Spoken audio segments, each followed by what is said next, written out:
На денешен ден, точно пред 66 години, во затворот во Тирана згаснаа животите на 6 борци од Мавровско-гостиварскиот партизански одред Кораб.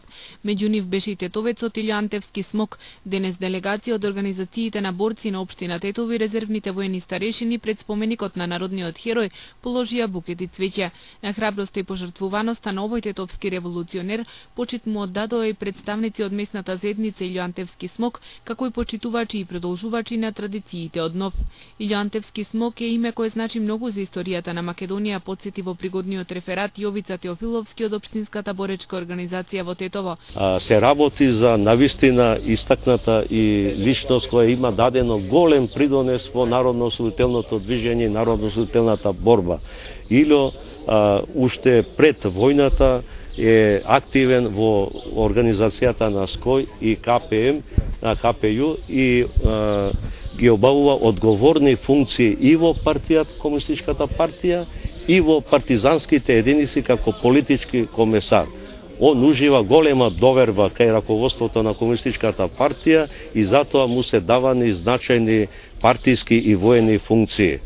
Илјантевски смок е роден 1919 година во Тетово, обесен е во Тирана на 17 мај 1943 година од италијанските окупатори, откако претходно бил осуден на смртна казна за учество во антифашистичката борба.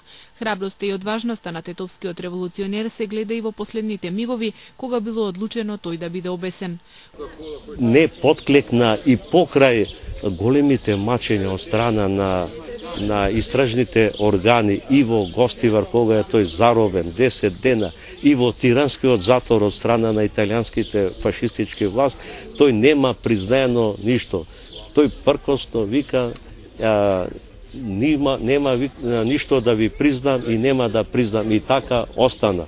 И тука е значајно да кажеме за чинот на бесењето, кога он на дента кога е изречена смртната казна и кога е обесен, он сам ја става јамката на вратот и извикува смрт на фашизмот, да живее слободата, и тоа е еден од ретките случаеви, може да кажеме, во антифашистичката војна во светот, во Европа, да тако борец тоа го направи. Ние треба, сме должни како граѓани, негови сограѓани, да му оддаваме почит и него и на други негови соборци, и да тоа го почитуваме и да се подсетуваме. Овде е поентата да помладите генерации треба тоа да го знаат и да го почитуваат. Кобниот ден заедно со Илјантевски смок на смрт се осудени неговите другари соборци Душко Поповиќ, Христо Оџаклиевски, Раде Угриновски, Драги Тодоровски и Тривко Андоновски.